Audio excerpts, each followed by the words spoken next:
Greetings in the name of Jesus lord our saviour. క్రీస్తు నామమున శుభవందనాలు. చూసుకున్నట్లయితే మత్తయి సువార్త 22వ అధ్యాయము 37వ వచనం. అందుకు ఆయన, నీ పూర్ణ హృదయంతోనూ నీ పూర్ణ మనసుతోనూ నీ దేవుడైన యెహోవాను ప్రేమింపాలనేదే. ఇది ముఖ్యమైనదైన మొదటి అయిన ఆజ్ఞ. నిన్ను నీ పొరుగువాని ప్రేమింపాలనేది రెండవ ఆజ్ఞ. ఈ రెండో ఆజ్ఞను ధర్మశాస్త్రం అంతటినీ ప్రవర్తన ఆధారమని అతనితో చెప్పాను. చూసినావా? ధర్మశాస్త్రానికి రెండు ఆజ్ఞలు చాలు. ఒక పెద్ద బేషన్లో ఒక 100 మంది సరిపోయే భోజనము అండిపెట్టారు అనుకోండి, అందులో ఎన్ని మెతుకులు ముడితే సరిపోతుంది? ఒక 2 మెతుకులు ముడితే సరిపోతుంది. మోషే రచించిన ధర్మశాస్త్రం క్రైస్తవులకు బైబిల్, ముస్లింలకు ఖురాన్, యూదులకు తోరా, హిందువులు చదువుతున్న భగవద్గీత, సిక్కు ఉపనిషత్తులు, జైన్, ఇంకా రకరకాల బుద్ధిస్ట్, ఎంతోమంది రకరకాల మతస్థులు ఉన్నారు. ఈ మతస్థులందరికీ ఏంటి? ధర్మశాస్త్రం మోషే ద్వారా వచ్చింది. మోషే ధర్మశాస్త్రం ఏం చెప్తుందంటే 2 ఆజ్ఞలకి నిన్ను మొట్టమొదటిగా మనం దేవుని ప్రేమించాలి. తర్వాత ఎవరిని ప్రేమించాలి? నిన్ను వాళ్ళని పొరుగు అని ప్రేమించాలి. అంటే నీ పొరుగు అంటే నీ ఇల్లు పక్కోళ్ళే కావచ్చు. నువ్వు పనిచేస్తున్న స్థలంలో, మనం పనిచేసే స్థలంలో మెయిన్గా క్రైస్తవుడు మన వెలుగు ప్రకాశింపనీయాలి. మత్తయి సువార్త చెప్తాడు 6వ అధ్యాయంలో, మీ సత్క్రియలు మీ పరలోకము దాన్ని మహిమపరచినట్టు మీ సత్క్రియలు కనిపించాలి. అంటే మన మంచి క్రియలు ఏంటి? మనం పనిచేసే స్థలంలో అందరికంటే ముందుగా వెళ్ళాలి. ఫర్ ఎగ్జాంపుల్, మీ సమయము ఉదయం 8 గంటలు అనుకోండి, ఒక 10 నిమిషాల ముందే వెళ్ళాలి. అది ఒక మంచి సత్క్రియ. 3 గంటలకు కానీ 4 గంటలకు కానీ అయిపోయింది అనుకోండి, ఒక 10 నిమిషాలు లేటు రండి, అది సత్క్రియ. పనిచేసే స్థలంలో మనం పనిచేసేదానికంటే అధికంగా పనిచేయాలి.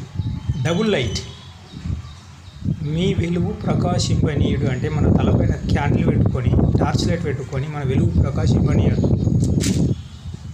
బొగ్గు గనులలో రకరకాల ప్రాంతాలలో ఏం చేస్తారు? వాళ్ళ తలకు హెల్మెట్ ఇస్తారు. ఆ వెలుగు ఉంటేనే వాళ్ళకు ఆ చీకట్లో చూడొచ్చు, పని చేయొచ్చు. ఆ వెలుగు లేదనుకోండి, వాళ్ళు ఎటు వెళ్ళలేరు, చనిపోతారు.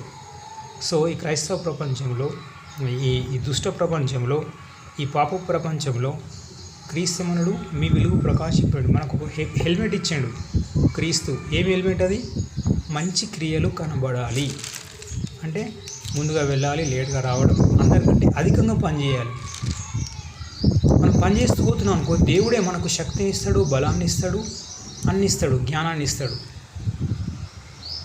ఒకసారి నాకు సిక్ అయిపోయినా, అక్కడ వాతావరణం బాగలేక దుబాయ్ అనే ప్రాంతంలో ఉన్నప్పుడు పనిచేసే స్థలంలో సముద్రం ఒడ్డుకు పనిచేస్తున్నాం.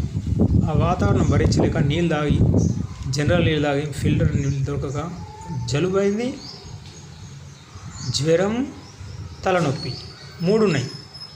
జలుబు, తలనొప్పి, జ్వరం. ఆ రోజు ఫ్రైడే. దేవుని స్తుతించాలి, ఘనపరచాలి. ఏం చేయాలి? అందరికంటే ముందుగా వెళ్ళి అందరికంటే అధికంగా పనిచేసినాం. సౌండ్ బాక్స్ మోయడం, అక్కడ కుర్చీలు సెట్ చేయడం, అన్ని పనులు ఎట్లా పనులు చేస్తే దేవుడు నాలో ఉన్న జలుబును, తలనొప్పిని, జ్వరాన్ని అట్లా తీసేసాడు. టాబ్లెట్ వాడలేదు. టాబ్లెట్ ఎవరు కనిపెట్టింది? సైంటిస్ట్. ఆ సైంటిస్ట్కు జ్ఞానం ఇచ్చింది ఎవరు? క్రీస్తు, యేసయ్య. యేసయ్య మన దగ్గర ఉంటుంది.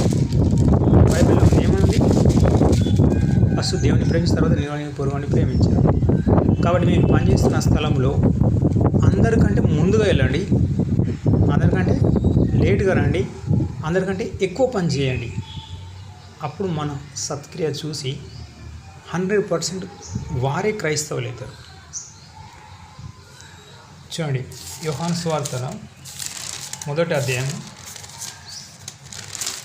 17వ వచనం. ధర్మశాస్త్రం మోసే ద్వారా అనుగ్రహింపబడను, కృపా సత్యము యేసుక్రీస్తు ద్వారా కలిగాను. ధర్మశాస్త్రంలో మోషే వచ్చింది. మోషే వచ్చేది ఎన్ని సంవత్సరాలు? యేసుక్రీస్తు 7 సంవత్సరాలు. మోషే కంటే ముందు దాదాపు 1400 సంవత్సరాలు, అంటే 3400 సంవత్సరాల కిందనే ధర్మశాస్త్రం వచ్చింది. కృపా సత్యము యేసుక్రీస్తు ద్వారా వచ్చింది. యేసుక్రీస్తు ఎవరు? రాజులకు రాజు, ప్రభులకు ప్రభు, కరుణమయుడు, దయామయుడు, చనిపోయి 3 రోజులకు మృత్యుంజయుడు. అంటే చేసిండే 3 రోజులకు తిరిగి లేచాడు. ఖాళీ సమాధి. క్రీస్తు దయామయుడు. ఎందుకంటే కొండపైకి శిలువను మోస్తుంటున్నప్పుడు శరీరం మీద కొరడా దెబ్బలు పెడితే పాతాల గరి లాంటి ముళ్ళతోటి కొడితే భూమి దున్నినట్టు నాగటి సాల వలె శరీరం అంతా గాయాలు, రక్తం. తలకు ముళ్ళ కిరీటం ధరిస్తే ఉదారంగు బట్ట ఎరుపుగా అయిపోయింది. జల్లెడికి ఎన్ని రంధ్రాలు అన్ని రంధ్రాలు. అయినా కానీ దేవుడు ఏం చేసిండు? యేసయ్య ఏం చేసిండు? యూదులను దీవించిండు. యేసయ్యను ఎవరైతే హింసిస్తున్నారో, హేళన చేస్తున్నారో, దూషిస్తున్నారో వాళ్ళని ఏం చేసిండు? దీవించిండు కానీ శపించలేదు. కాబట్టి మనం పనిచేసే స్థలంలో మన సత్క్రియ కనబడాలి. చూసిన గలతీ పత్రిక 5వ అధ్యాయం 14వ వచనం చదవండి. గలతీ పత్రిక 5వ అధ్యాయము 14వ వచనం చూసినట్టయితే ఏముంటుంది? ధర్మశాస్త్రం అంతయు నిన్ను వలె నీ పొరుగు అని ప్రేమించుకు అని ఒక్క మాటలో సంపూర్ణమై ఉన్నది. కాబట్టి మనం మన ఇంటి ముందర ఉన్న వాళ్ళైనా, మన ఇంట్లో ఇంటి పక్కున్న వాళ్ళైనా కానీ వాళ్ళు ఫర్ ఎగ్జాంపుల్ మన ఇంటి పక్కన ఒక హాస్పిటల్ పెట్టుకోండి. మీ ఇంట్లో ఫండ్స్ ఉంటే అడగక ముందే ఇవ్వండి. అది ఒక సత్క్రియ.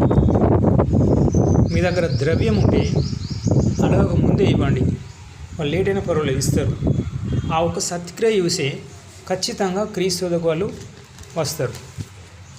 సో మరి క్రైస్తవాత్మ జీవితంలో మనము ఫలించాలంటే, ముందుకెళ్ళాలంటే మనము ప్రేమ కలిగి ఉండాలి. చూడండి, దానియేలు గ్రంథం 12వ అధ్యాయం 3వ వచనం. బుద్ధిమంతులైతే ఆకాశంలో జ్యోతులు పోలిన వారై ప్రకాశించెదరు. నీతి మార్గం నడుచుకున్నట్లు ఎవరు అనేకులు తిప్పురో వారు నక్షత్రం వలె నిరంతరము ప్రకాశించెదరు. మనము నీతి మార్గంలో ఉన్నాం, ప్రేమ కలిగి ఉన్నాం. ఇతరులను మనలాగా తయారు చేయాలి. సో మనం ఏం చేయాలి? క్రైస్తవాత్మ జీవితంలో ఎక్కువ ప్రార్థన. మత్తయి సువార్తలో 7:7 ఉంది కదా, అడుగుడి మీకు ఇవ్వబడును. ఏం అడగాలి దేవుణ్ణి? ప్రభువా నాకు నోవాహు లాంటి విధేయత దయచేయండి, అబ్రహాము లాంటి విశ్వాసాన్ని దయచేయండి, యోబు లాంటి యోగ్యతను దయచేయండి, మోషే లాంటి సాత్వికం దయచేయండి. మోషే లాంటి సాత్వికుడు పుట్టబోడు భవిష్యత్తులో. సొలొమోను లాంటి జ్ఞానాన్ని ఇవ్వండి. సొలొమోను లాంటి జ్ఞానం పుట్టబోడు. ఇవన్నీ అడిగితే ఖచ్చితంగా మనకు క్రైస్తవ జీవితంలో ఇవన్నీ కలిగి ముందుకెళ్తాం. నాకు ఫుజీర్ అనే ప్రాంతంలో కొన్ని రోజులు ఉన్నాం. అక్కడ నాకు వీసా లేదు, అసలు ఇండియన్స్ లేరు, క్రైస్తవులు లేరు, ముస్లిమ్స్ రూమ్లో దాదాపు 12 నుంచి 15 మంది ఉన్నారు. ఆ రూమ్లో నేను ఒక్కనే క్రైస్తవుని, వాళ్ళని ఒక్కనే ఇండియాని, మిగతా వాళ్ళంతా బంగ్లాదేశ్, రకరకాల దేశస్తులు. చూసిన ఆ రూమ్ మొత్తం కొన్ని రాత్రులు ప్రార్థన వాళ్ళని దీవిస్తున్నాం. ఎట్లా దీవిస్తే దేవుడు అట్లా నాకు రక్షణ కల్పించాడు. ఆ ప్రాంతంలో అసలు ఎవరు లేరు, ఇండియన్స్ లేరు, తెలుగు వాళ్ళు లేరు, క్రైస్తవులు లేరు, అంతా ఇతర దేశస్తులు, ఈజిప్షియన్, లెబనాన్, జోర్డాన్ అనే ప్రాంతం వాళ్ళు ఉన్నారు. ఇండియన్స్ కలడానికి, తెలుగు వాళ్ళని కలడానికి దాదాపు 2-3 కిలోమీటర్లు పోయి వాళ్ళని కలిసి మాట్లాడి వచ్చేవాడిని 5 నిమిషాలు 10 నిమిషాలు. అలాంటి ప్రాంతంలో దేవుడు కొండకెళ్ళి ప్రార్థన చేయమంటే ఆ కొండకెళ్ళి బాగా ప్రార్థన చేసేవాడిని. 1 రాత్రి 2 రాత్రులు గడిపేవాడిని. అప్పుడు రిఫరెన్స్ చూపించేవాడు దేవదూత. మత్తయి 7:7 ఉంది కదా, ఇవన్నీ కావాలి, ఇండియాకి వెళ్తాం, లేకుంటే కాలిపోతాం. యెహోషువ కాలేబు లాంటి విశ్వాసాన్ని ఇవ్వండి దేవుడు. వాళ్ళు విధేయత దయచేయండి దేవా. వాళ్ళు మోషేకు లోబడి ఉన్నారు, యెహోషువ కాలేబు. కాబట్టి వాళ్ళు కానాన్లో అడుగుపెట్టారు. అక్కడ హుజర్ అనే ప్రాంతంలో కల్వా ఉంది. కల్వా టు కానాన్, కమ్మరిపేట పోవాలంటే నువ్వు ఇవన్నీ అడగాలి, లేకుంటే పోలేమంటే అప్పుడు నేను తల వంచి కన్నీరు కారుస్తూ ఉపవాసం ఉండి 7:12 ఆ దేవదూత చూపించేవాడు. ఆ రెఫరెన్స్ చదవండి. అప్పుడు ఇవన్నీ అడిగి నా వస్త్రాన్ని ఉతుక్కొని ఇక్కడికి ఇండియా వచ్చేసిన. కాబట్టి క్రైస్తవ జీవితంలో మీకు ఆశీర్వాదం కావాలంటే మనం ఇవన్నీ అడగాలి. మత్తయి సువార్తలు 7:7 అడిగి మనం మన వెలుగుని ఇతరులకు ప్రకాశింపనిద్దాం. God bless you. Have a nice day. Praise the Lord. ఈ మెసేజ్ ఇతరులకు షేర్ చేయండి.